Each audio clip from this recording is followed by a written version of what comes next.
রাজ্যের এক শীর্ষস্থানীয় নির্বাচনী আধিকারিকের বিরুদ্ধে বিস্ফোরক অভিযোগ আনল বিজেপি। বিরোধী দলনেতা শুভেন্দু অধিকারী আজ নির্বাচন কমিশনের দফতরে গিয়ে মুখ্য নির্বাচনী আধিকারিক আরিজ আফতাবের সঙ্গে দেখা করেন।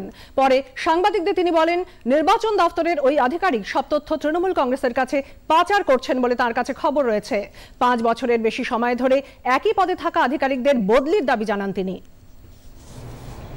আমি সিওকে খানিকটা ধন্যবাদ জানাবো যে গতবারে আমরা যে স্পেসিফিক অভিযোগগুলো করেছিলাম তাদের সমস্ত নাম এসডিও অফিসের লেভেলে প্রায় 80% নাম তাদের তুলে দেওয়ার ব্যবস্থা তারা করেছেন। ভারতীয় জনতা পার্টির যারা প্রমিনেন্ট লিডার আছে, বিশেষ করে বিষ্ণুপুর, সাতগেছিয়া, ফলতা এবং ডায়মন্ড হারবার সদর ব্লক এলাকা বা অন্যান্য এলাকা।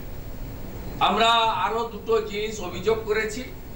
মিস্টার অমিত রায়চৌধুরী বলে এখানে একটি অ্যাডিশনাল সিও আছেন, তিনি প্রত্যেক দিন এখানকার গোপন কাগজ পাচার করছেন এবং ইনফরমেশন লিক করছেন মমতা ব্যানার্জির কিছু বশংবদ লোক।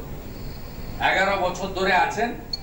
আমরা দাবি করেছি পশ্চিমবঙ্গ সরকারি কর্মচারী ফেডারেশনের সঙ্গে যারা যুক্ত বা অন্য দলেরও কর্মচারী সংগঠনের সঙ্গে যারা যুক্ত এমন লোকেদের এবং 5 বছরের বেশি থাকা সমস্ত আপার লেভেল, আমরা 4th গ্রেড বা লিফটম্যানের কথা বলতে আসিনি, যারা খুব ইম্পর্টেন্ট পোস্টে আছেন, আপার ডিভিশন ক্লার্ক এবং আপনার আপওয়ার্ডস, এই লেভেলের লোককে ইমিডিয়েট রিমুভ করতে বলেছি।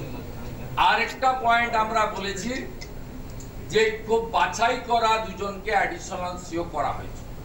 আমরা প্রসেসটা যেটা জানি, রাজ্য সরকারের কাছ থেকে 5-7টা নাম বা 4টে নাম হয়তো কেন্দ্রীয় নির্বাচন কমিশন নিয়েছিল।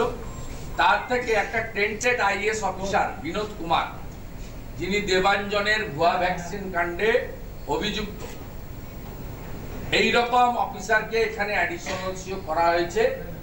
4 তারিখে ECI full team under the leadership of chief election commissioner, তিনি আমাদেরকে ভারতীয় জনতা পার্টিকে টাইম দিয়েছেন।